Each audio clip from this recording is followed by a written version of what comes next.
अस्सलामुअलैकुम प्यारे बच्चों। Myself Taufiq Shaikh. Welcome to my YouTube channel. Like, share and subscribe. अजीज़ तुलबा व तालिबात, अस्सलामुअलैकुम। चलिए, आज हम छठी जमात का जनरल साइंस का तीसरा सबक, जिसका नाम है जानदारों में तनु और दर्जाबंदी, इसका पांचवा पार्ट शुरू करते हैं। बच्चों, इस सबक के चौथे पार्ट में हमने हैवानात में तनु इसका मुताला किया था। अब पांचवें पार्ट में हम हैवानात की दर्जाबंदी का तफसीली मुताला करते हैं बच्चों। चलिए शुरू करते हैं। घड़े के पानी के कतरे को खूरदबीन के ज़रिए आप देखने की कोशिश कीजिए बच्चों। घड़े में पानी होता है ना, पानी को स्लाइड पर लीजिए, जो खूरदबीन की स्लाइड होती है ना, कांच की स्लाइड, उस पर लीजिए और उसका मुशाहिदा खूरदबीन के ज़रिए कीजिए। देखिए क्या नज़र आता है बच्चों। घड़े के पानी के कतरे को खूरदबीन के ज़रिए देखने पर इसमें अनगिनत बहुत सारे खूरदबीनी जानदार हरकत करते नज़र आएंगे। इसमें मुसलसिल हरकत करने वाला अमीबा भी नज़र आएगा। अमीबा की तरह पैरामेशियम एक खलवी हैवान है। यानी अमीबा और पैरामेशियम ये दोनों एक खलवी हैवान हैं। यानी ऐसे नबातात, माफ़ कीजिए, ऐसे हैवानात जिसमें एक ही खलिया होता है, ऐसे हैवानात को एक खलवी हैवानात कहते हैं। ऐसे हैवानात जिसमें एक ही खलिया होता है, ऐसे हैवानात को एक खलवी हैवानात कहते हैं।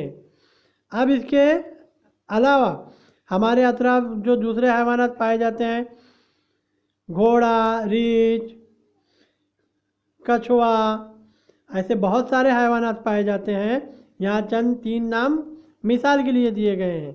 हाथी, गाय, भैंस, बकरी, ऐसे बहुत सारे हैवानात हैं।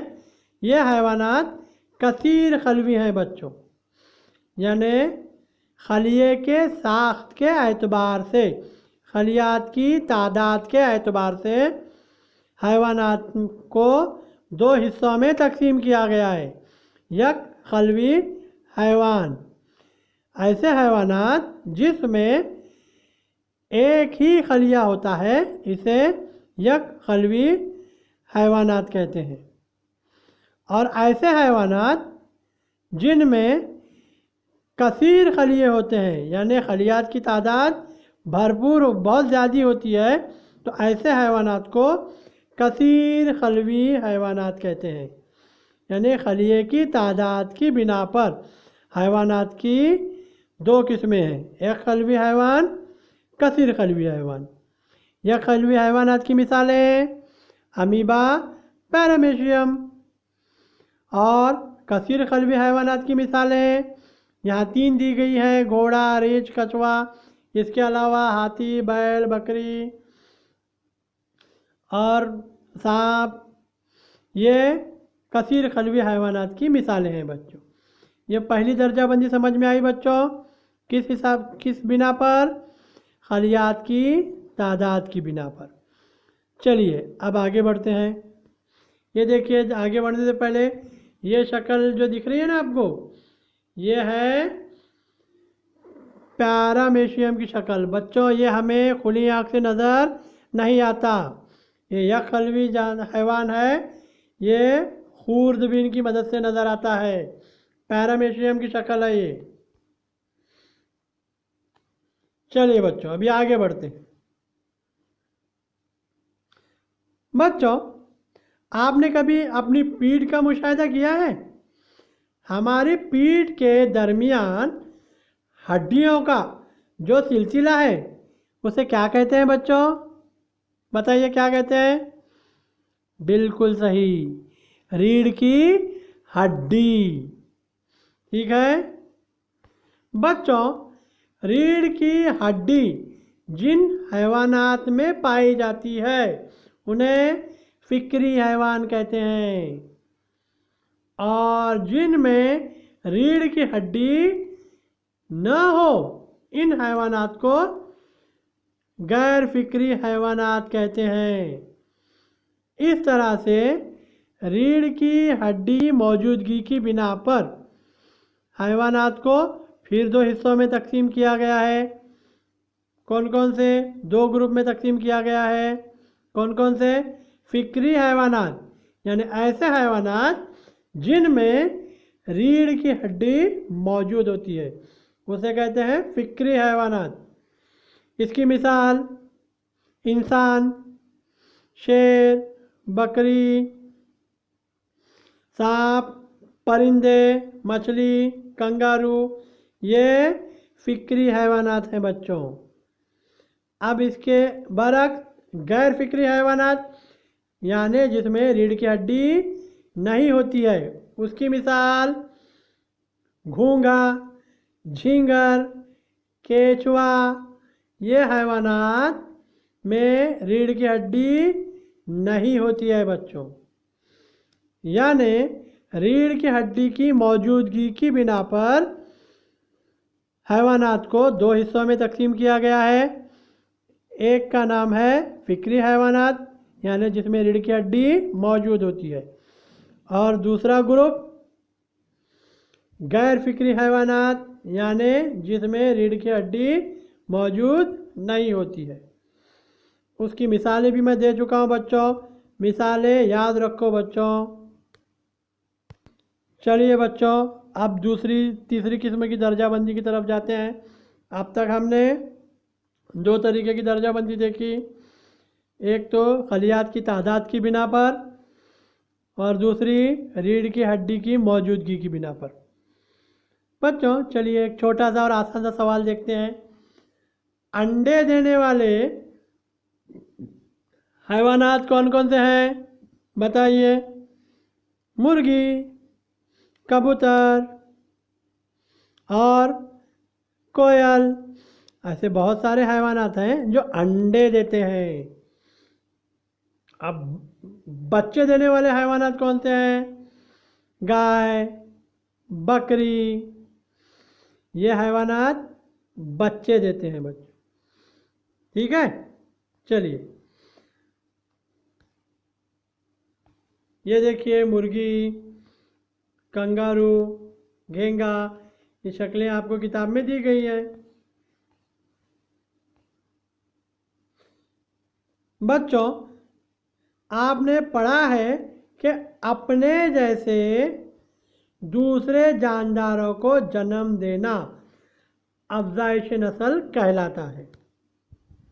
यानी अपनी नस्ल को बरकरार रखने के लिए हैवानात अपने जैसे दूसरे हैवानात को जन्म देते हैं और इसे क्या कहते हैं? अफ़ज़ाइश नस्ल। ठीक है, अब मुर्गी अंडे देती है, फिर कुछ दिन बाद इन अंडों में से उसके बच्चे निकल आते हैं। लेकिन गाय बछड़े को जन्म देती है, यानी बछड़े की नशोनुमा गाय के जिस्म में ही होती है।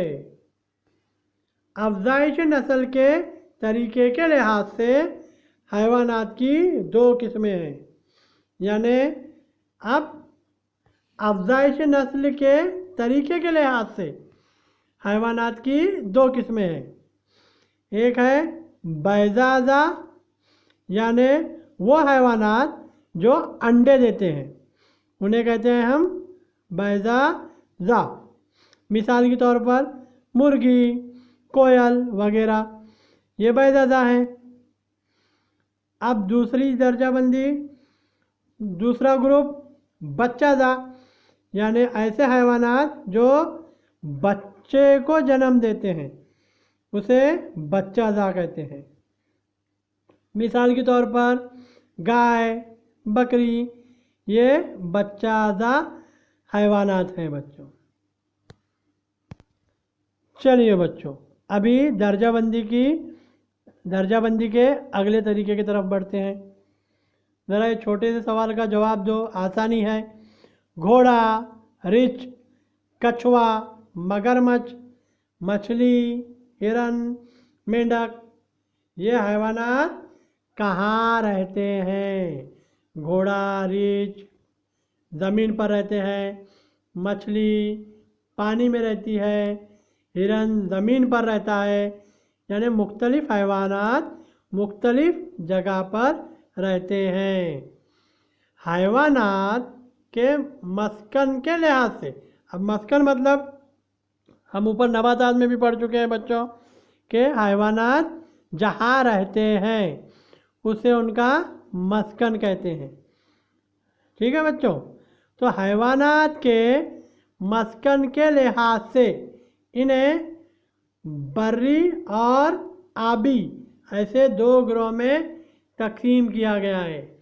बर्री मतलब ज़मीन, यानी ऐसे हैवानात जो ज़मीन पर रहते हैं उन्हें बर्री हैवानात कहते हैं।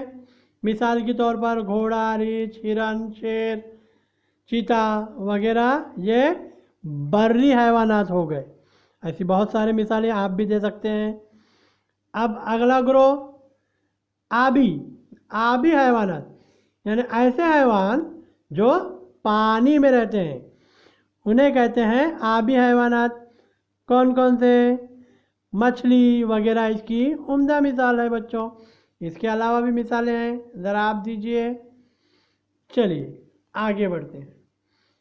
लेकिन बच्चों बर्री और आबी के अलावा कुछ हैवानात ऐसे भी होते हैं जो ज़मीन पर और पानी में दोनों जगह रहते हैं। मिसाल के तौर पर मेंढक, सिलामेंडर, टोड ये ज़मीन और पानी दोनों मकाम पर रहते हैं। ऐसे हैवानात को जल थलीय कहते हैं बच्चों। ऐसे हैवानात जो ज़मीन और पानी दोनों जगह रहते हैं इन्हें जल थलीय कहते हैं। अब इसके अलावा भी चंद हैवानात ऐसे हैं बच्चों, जैसे चील, अकाब, कौवा, तितली, शहद की मक्खी मुख्तलिफ जगहों पर रहने के बावजूद हवा में परवास करते हैं। यानी ऐसे हैवानात जो हवा में परवास करते हैं इन्हें फ़िज़ाई हैवानात कहते हैं। आया समझ में बच्चों? मस्कन के लिहाज से भी, मस्कन की बिना पर भी हैवानात की दर्जाबंदी अलग अलग तरीक़ों से की गई है। बर्री हैवानात, आबी हैवानात, फिर जल थलीय, फ़िज़ाई हैवानात। इसकी मिसालें हम देख चुके हैं बच्चों। यहाँ तस्वीरें देखिए आप, खूबसूरत सी तस्वीरें दी गई हैं आपकी किताब में, मेंढक, रीछ, कछुआ, चील वगैरह की। ठीक है बच्चों, अभी आगे बढ़ते हैं। चलिए बच्चों, यहाँ पर अपना तीसरा सबक जिसका नाम जानदारों में तनु और दर्जाबंदी है ये मुकम्मल होता है। ये 5वां पार्ट भी मुकम्मल होता है और उसके साथ साथ ये सबक भी हमारा मुकम्मल होता है। इस सबक में हमने क्या देखा है, ज़रा गौर करो बच्चों। नबातात की दर्जाबंदी, यानी नबातात की और हैवानात की दो दर्जाबंदी देखे हम इस सबक में तनु और दर्जाबंदी दोनों देखे हैं। नबातात की दर्जाबंदी तने की साख और ऊंचाई के तरीके से होती है, दौरे हयात या अरसे हयात के हिसाब से होती है और मस्कन के लिहाज से भी होती है। ये हमने दूसरे और तीसरे पार्ट में देखा है इस सबक के। और चौथे और पाँचवें पार्ट में इस सबक के हमने क्या देखा है?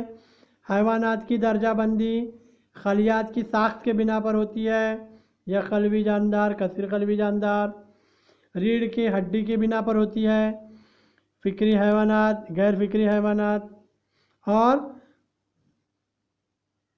अफजाइश नस्ल के तरीके से होती है, बैज़ादा और बच्चादा, और मस्कन के लिहाज से भी होती है। इस सबक में हमने इतनी सारी चीज़ें देखी हैं बच्चों, ठीक है। तो और देखिए, नबातात और हैवानात में बहुत ज़्यादा तनु पाया जाता है। हर नबातात और हैवानात मुफर्रद होते हैं। जानदारों की दुनिया का तनु बरकरार रखने के लिए हमें तमाम कोशिश करना ज़रूरी है। ये जो कुर्रे ज़मीन है, ये जो हमारा माहौल है, बहुत खूबसूरत है बच्चों। इसकी हिफाजत करना, इस पर रहने वाले नबातात और हैवानात की हिफाजत करना हमारी ज़िम्मेदारी है बच्चों, ठीक है। बिला वजह शौकिया किसी हैवानात को या नबातात को ख़त्म नहीं करना चाहिए बच्चों, ठीक है। तो चलिए, यहाँ पर अपना छठी क्लास का जनरल साइंस का तीसरा सबक मुकम्मल होता है बच्चों। आपको वीडियो पसंद आया तो ज़रूर लाइक कीजिए, शेयर कीजिए और मेरे चैनल को सब्सक्राइब भी ज़रूर कीजिए बच्चों। चलिए, अगले सबक में मिलते हैं। अल्लाह हाफिज़।